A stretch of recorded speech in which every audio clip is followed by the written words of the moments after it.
Welcome to the Mobile Home Park Mastery Podcast, where you will learn how to identify, evaluate, negotiate, perform due diligence on, finance, turn around, and operate mobile home parks. And now, here is your host, the fifth largest mobile home park owner in the United States, Frank Rolfe. Traditionally, apartments sit on a slab foundation or maybe a pier and beam.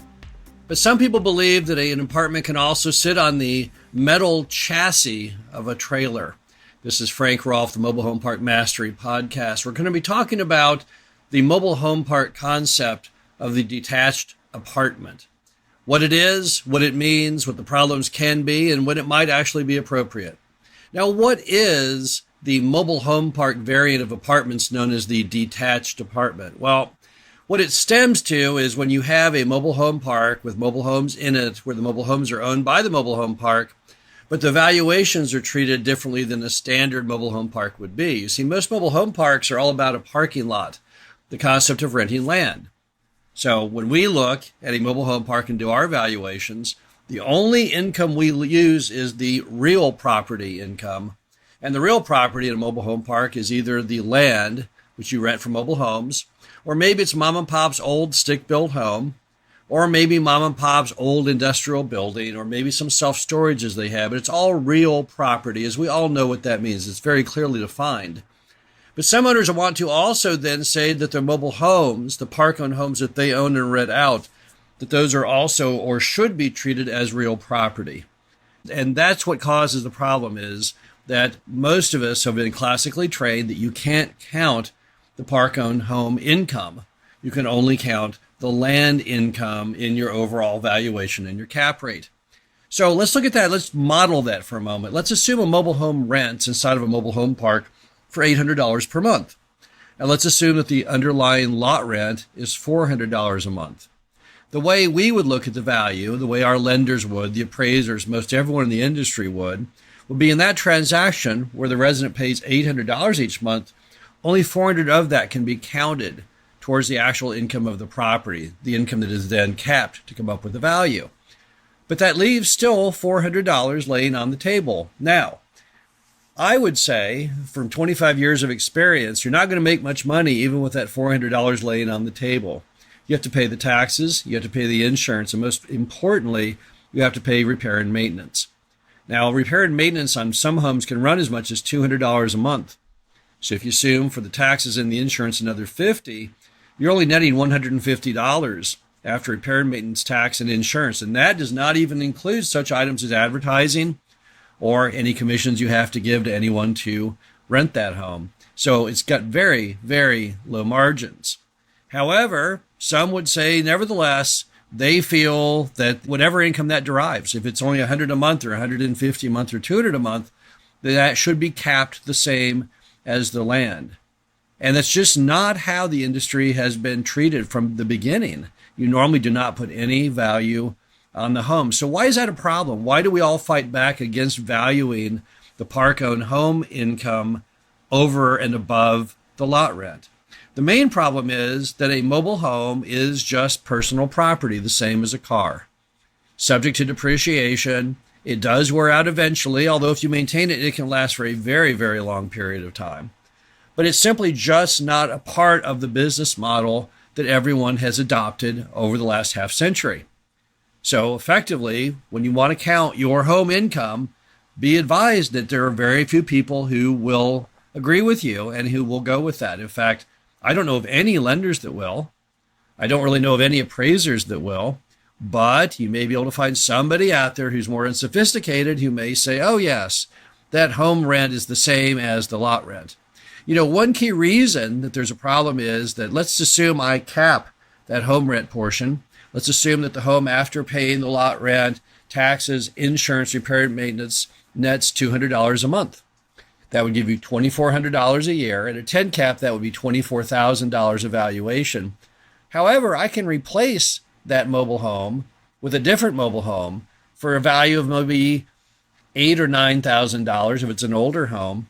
And additionally, I can sell the home for that. So why am I paying $24,000 again for a home that is only valued at $9,000? Therein lies the issue. When you go buy a car that was run through the Hertz rental car fleet, it's sold to you as the value of the car. It's not sold to you as the value of the income stream of those payments from Hertz Rent-A-Car. So it just gets really odd when you're trying to put extra value on something that I can replace for a fraction of that amount. That is really the key issue, and that's why the appraisers and the bankers and everybody else will not allow you to use that park on home income. So can you? When might it ever be appropriate? Well, I'll give you some situations when it might be appropriate to try and approach the mobile home park as a detached apartment complex. Issue number one, when the park is really, really small. Let's assume you're looking at a mobile home park that has only 10 lots to it. Now, 10 lots at a lot rent of, let's say, $300 a month would be $3,000 a month. But you take out expenses, and it's probably 50% in this case. So I'm going to leave you about $18,000 a year of income, a value of about $180,000. And there's not a lot of people out there wanting to buy mobile home parks in that price range. But let's instead convert this now to a 10-unit detached apartment complex. Let's assume I can rent those units for $700 a month. Now I have $7,000 a month of revenue, $84,000 of revenue. I take in half expense ratio, and now I'm a $40,000 thing with a value of $400,000. Now we've reached more of a critical mass where investors are interested. So I often see smaller parks that I think to myself, if I had that small park, maybe what I would do is go the detached apartment model, because that's maybe the only way you can ever scale it enough to make it interesting to another investor. There's a property like that not far from me, about 30 minutes down the highway. I drive by it frequently. Then the guy did that very model. It's a small mobile home park, and he lives in a stick-built home at the front. And he painted all the homes the same color, and he's landscaped them, and it looks kind of like an apartment complex, only obviously every unit is spread out, distanced to about 10 feet apart. But I think he does okay with it. I rarely see a mobile home for rent sign out in front, so I think it stays pretty much full. And I'm pretty confident that's why he kept it that way. There's no money in that mobile home park if he were to sell those homes off and just get the lot rent. So I think he decided that if he was going to be in the business and messing with that small park, that he wanted to have enough critical mass to make it seem worthwhile. The other time you might want to do the detached apartment model is when the lot rents are staggeringly low.